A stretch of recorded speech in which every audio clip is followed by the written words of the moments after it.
So a couple years ago, I did a manga collection video where I kind of showed everything that I own, my manga, my anime, my figures, whatever.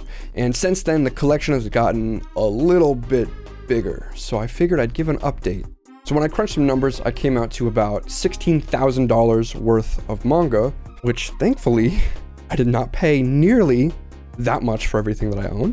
And then beyond that, I've got about $4,000 of like figures, art, other like anime merch, memorabilia that is all displayed in this office as well. So without further ado, this is my $20,000 manga collection tour. So starting off with that first shelf, we've got the Berserk 1, 2, and 3 Deluxe Edition volumes. Then I've got the Full Metal Edition Deluxe Edition volumes.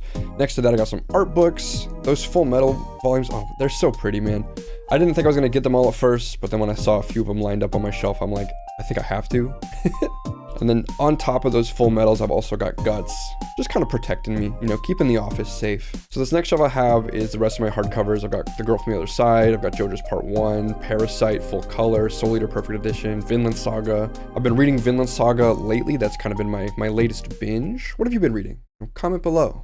Also, these hardcovers lately have been really, really cool. I don't know what it is with the hardcover printings, but they're going really above and beyond. Moving down a shelf, I've got the rest of 20th Century Boys, Blue Flag, Blue Lock, Blue Period. There's Blue Exorcist on another shelf. Then I've got Boys Run the Riot, as well as the start of Dogs, Bullets, and Carnage. Then I've got Dorohedoro, volumes 1 through 8, Doubt 1 and 2. I've got all of the Neon Genesis Evangelion manga, Fire Punch Volume 1, Gangsta 1 through 8, and then Glepnir 1 through 4, followed by the rest of them on the next shelf.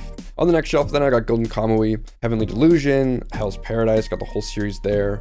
Judge Volume 1, Look Back, Monster Volume 1, Play It Cool Guys 1 through 4, and then the start of Record of Ragnarok. And then I ran out of space, but I've also got PTSD Radio Volume 1, Real, and Pluto also Volume 1. I do this thing where I will try a new series out all the time, and I'll usually like it, but then I'll just forget to go get the rest of the series, or I'll read digitally, and then I'll just have like the abandoned Volume 1 on my shelf somewhere. But I do love these series. I think they're all great.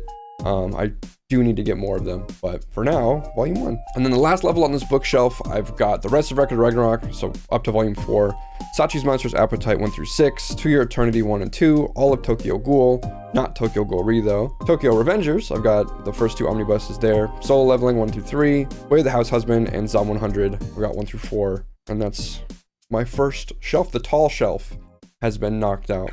On the second shelf, kind of similar to the first one where I just kind of didn't have space. So these are all the box sets that I own. I've got the second and third Bleach box set, and then Claymore. I had volumes like 1 through 20 of Bleach, and so I didn't have a reason to get the first box set, but I figured I'd display them with everything else. Next to Burn the Witch and also Can't Fear Your Own World Volume 1, which I still haven't read. I've owned it for like 2 years, have not read it. Maybe it's a novel, and that's what's messing me up, you know? Big word, cannot read, need picture. I think eventually I'll get there. On to the first stage, or the first tier of the bookshelf, I've got Biichi Volumes 1, 2, 3, and 4, which is the whole series, which is made by Atsushi Yakubo, who made Soul Eater. It's kind of cool to see, going way back to this older art style, kind of see the progression from that to Soul Eater to Fire Force. I think it's really cool. Then I got Bakuman Volume 1 through 5. I do want to get the box set for that at some point, but I just haven't. Black Torch, I got 1 through 5, which is the whole series. Blood on the Tracks, I've got 1 through 6. Bloody Monday, Volume 1. There's Blue Exorcist, 1 through 8. Can't Stop Cursing You, Volume 1. Chrono Crusade, Volume 1. And then Chainsaw Man, 1 through 11. Next shelf down, I've got Dandadan 1 and 2. All of Dead Man Wonderland. All of Demon Slayer, including Stories of Water and Flame, I think is what it's called. And then I've also got 86, 1, 2, and 3. And then moving on down from there, I've got Eureka 7, 1, 2, 3, 4, 5, and 6. I don't know why I said them each individually. Then I've got Fire Force up to Volume 30, Dance 1 through 5. Moving on down, I've got Hikaru no Go, Volumes 1, 2, 3, and 4. I Am a Hero, I Hear the Sunspots, and Jujutsu Kaisen. Komi Can't Communicate, sitting up at the top there. Kaiju number 8, 1 through 5, and then Livingstone next to that. The next shelf that I have on this bookshelf, it's also kind of weird. It's doubled up. I have like these little risers, so I can do 2 different layers of books, which I think is pretty cool. But I've got Mare, Volumes 1 and 5. I've got Miss Kozumi Loves Ramen Noodles. Then I've got Naruto, Volumes 25 to 49. This is probably the oldest thing that I have, like in terms of when I started collecting it, and that is really where everything started. But most of what I own, I got within the last 3 years, which is cool. But I do have my old books still, which I think is nice to have and display.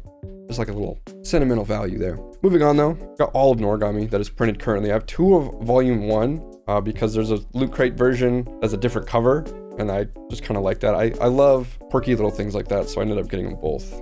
And then next to Noragami, I've got Nora, Rise of the Yokai Clan. Next to that is Overlord 1, 2, and 3. Then I've got Orange. Next to that is Platinum End 1 through 14, with the exception of Volume 3. I can never find that one. It was out of print for a long time. I think it's back in print now. I still have never seen it.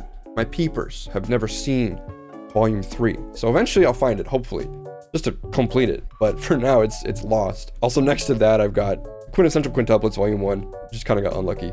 Moving on to my third shelf, this is just kind of the remainder of the main collection before we go into like the Holy Grails, as I mentioned. But again, this is another double layered row. I've got Rurouni Kenshin, volumes 1 through 28, as well as the Restoration arc.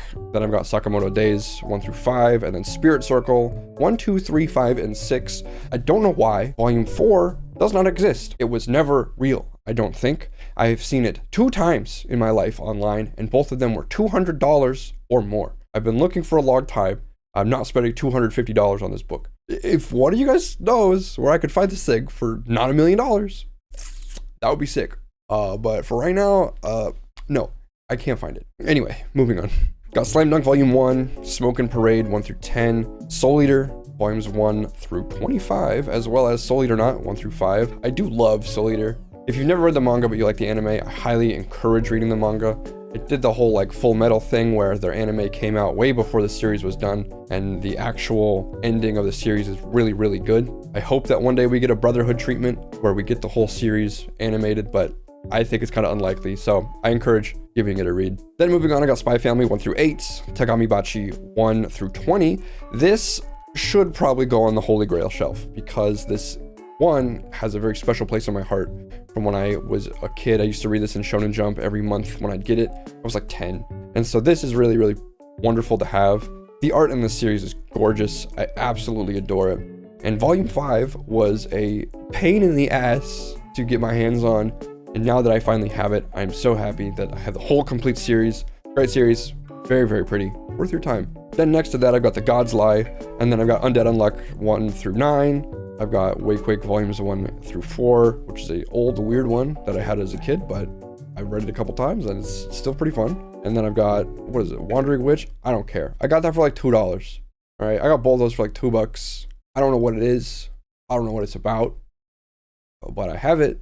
And then the last shelf that I've got here, I've got my light novels on it, as well as Yu Yu Hakusho, just kind of a random selection here. And of course, the Belle Delphine keyboard. Moving on. All right, so this is the big shelf. This is what's probably making up for close to half of the total value of what this collection is, because these are the Holy Grails, okay?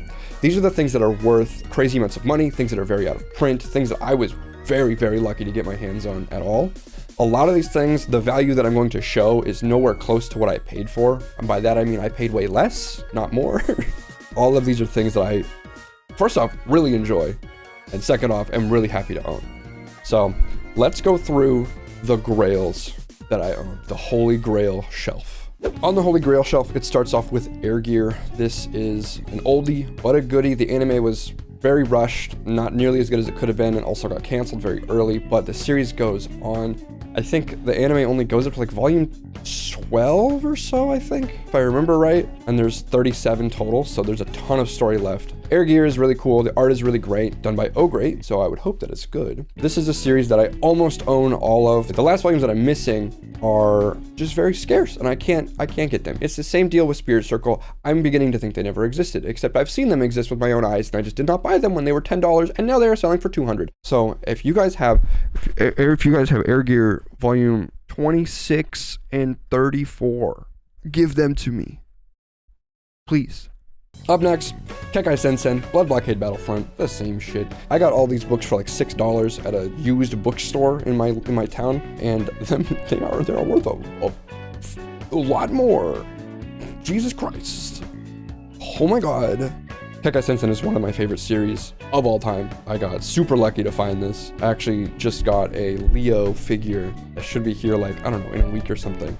Very excited to have that too. I'm a big fan of Blood Blockade Battlefront. Next to that, I've got GTO Volume 1. Found this, again, just very lucky at like a half-price bookstore.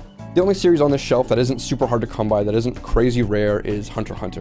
Hunter x Hunter is just a series that I love like quite a bit. I ran out of space on my other shelves, and so I decided, because I had a lot of extra space on this one, and because it's a very iconic series, I'll just put it on here just to display it proudly. And then next to Hunter x Hunter, I've got Samurai Champloo, volumes 1 and 2. Pretty sure that's all they ever made, except for like this omnibus version, which I don't know if I'll try to get, but it's cool either way. And then next to that, I've got a few Japanese volumes, just stuff that I pick up when I go shopping at like Kinokuniya, for example. Just kind of fun. Moving down to the row below that one, I've got some crazy books again. These are all very, very rare. They do tend to add up to pretty high prices online if you shop, but if you can get your hands on them for a decent price, decent condition, I think that they are absolutely wonderful display pieces. And for me, especially, these are series that are of my all-time favorites. So I felt it was necessary to spend the extra money. It starts off with Mushishi, volumes 1 through 10. Technically, there's only 8 books. I think that the way that it works is the publishing rights got bought out by somebody else. The original publisher just dumped everything on a 3-in-1 to end the series. Same thing happened with Air Gear. There's that volume like 15 through 17, I'm pretty sure. Same deal there, same publisher got bought out. So they dumped it all in that one big book, and it's just kind of an eyesore in the middle of the series. But whatever.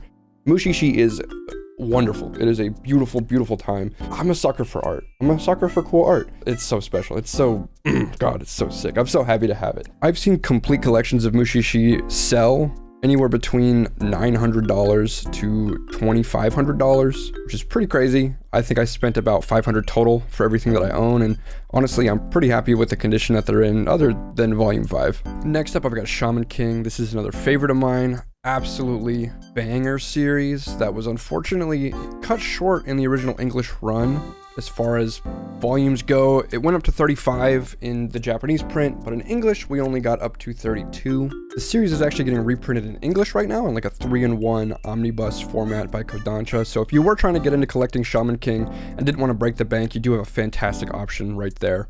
Speaking of the omnibuses, I do actually have a few of them on my Shaman King shelf, which is where I put my figures. I've got the omnibuses there kind of behind the figures. I thought it looked really cool, and as well as some art, and even this little Card Fight Vanguard How card, which is supposedly worth like $90, so I figured it was worth displaying. Next to Shaman King, I've got Ultimo. This is a series that was made by Stan Lee and Hiroyuki Takei, who also made Shaman King. So you can kind of maybe tie together why I like this one so much. But this is a very, very cool series. I've never actually finished it. I read the first few volumes and I thought it was really cool. But I remember having very fond memories when I was a kid reading this again in Shonen Jump. And so I found a listing online for a pretty reasonable price, still like a lot, but I know that they're going for more now. I feel pretty good about my purchase because they're going up. But yeah, this is a 6 series. I'm really happy to have this. And then next to that, this is maybe the cream of the crop. I fucking love Zatch Bell. Zatch Bell's wonderful. A lot of people hate on Zatch Bell. A lot of people love Zatch Bell. It is a very weird series. It is not for everybody, I'll say that much. Zatch Bell, unfortunately, is another victim of the early English cancellation. It stopped at volume 25, and I believe the series goes up to volume 35, so there's about 10 books that we'll never see printed on singles. But I still cherish these 25 that I do have. I've also got this book. This is like the book they use in the series, and it lights up, bro. You could probably hear that. You can't see it light up, but it's lighting up. I'm telling you right now. But yeah, that's the majority of the books that I have, the manga that are in my collection. I've also got anime figures. If you are into that, I've got a whole bunch there. I've got art. I've got some other manga that are displayed. Yeah, that's pretty much my whole collection. If you have any recommendations or things that you really want me to check out, absolutely drop a comment and I'll see what's up. I love adding new things to the collection all the time. Any excuse to go do a little manga shopping is a good one. It's a good excuse to me. Other than that, might do another collection video in like a year or so. I feel like that's a good enough time to get a bunch more cool things in. But beyond that, if you like anime content, I've got some pretty big videos in the works for anime and manga type content. So drop a subscription if you are interested at all. Hey, thank you for watching.